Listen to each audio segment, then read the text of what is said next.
Welcome to Riding Shotgun, and obviously we're grounded again.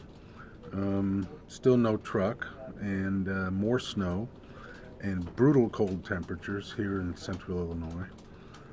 Happy New Year to everybody.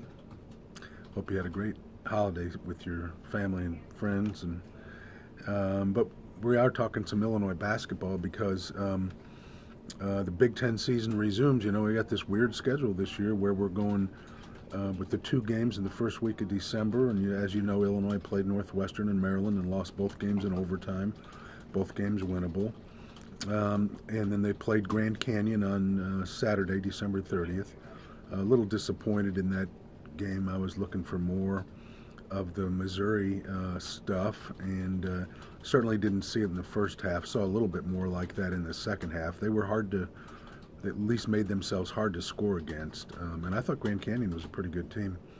But Wednesday night they are playing at Minnesota, and they opened the Big Ten play. I think 5 of their first 7 in this second 16-game stretch are on the road.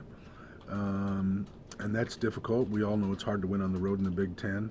And these first 2 are on the road. That's Wednesday at Minnesota and then Saturday at Michigan. By the way, isn't that screwy this year? They played Grand Canyon the other day. That's the only Saturday home game of the season. And this Michigan game is the only Saturday road Big Ten game of the season. Saturday's a day you should be able to count on as having hoops to watch, you know? That's bothersome. You know, I don't know. I don't want to even get into the whole scheduling thing because I don't understand it, and it makes me resent Rutgers more than I already do. And but we'll visit about that sometime. But Wednesday night at Minnesota, hey, Minnesota's good. They lost that game to Nebraska. I believe it was Nebraska, and they probably should not have done that.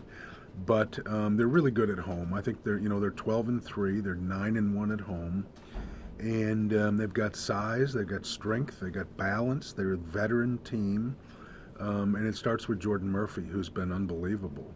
And they've played 15 games, and he has 15 double-doubles. That's number 1 in the country. Nobody else has done that.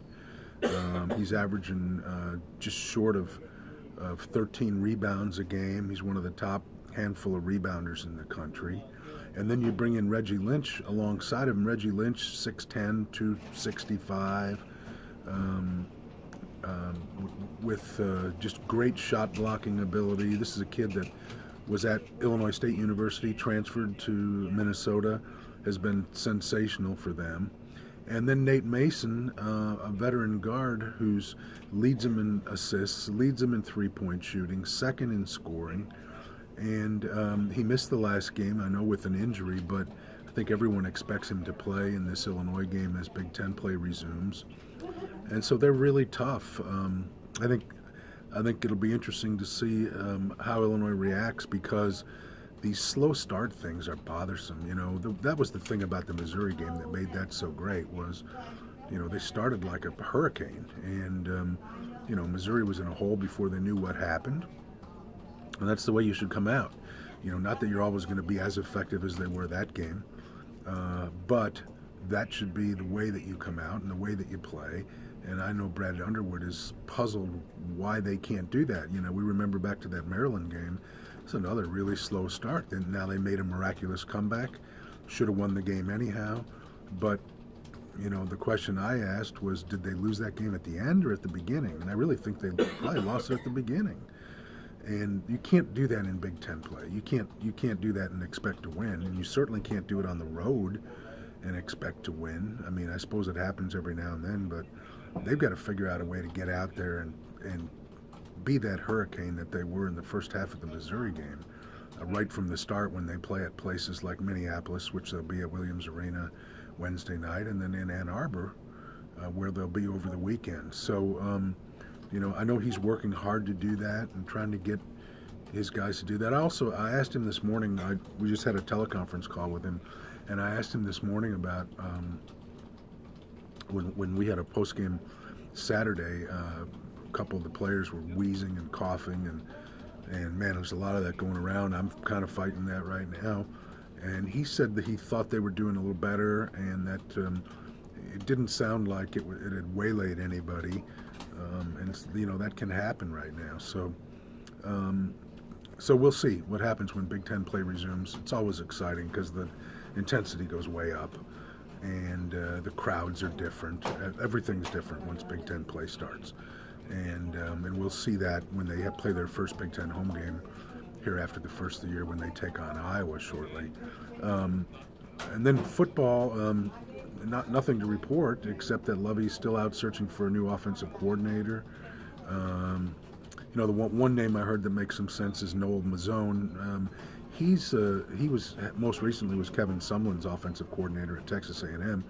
Before that, he was an offensive coordinator at UCLA. He's coached a little bit in the NFL. I think he coached wide receivers, and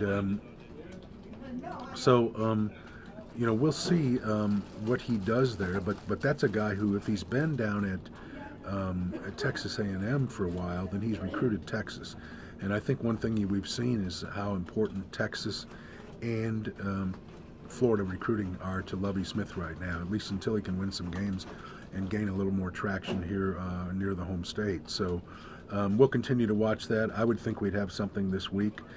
They go back out on the road recruiting January 11th, and I think he'd want that all wrapped up by then.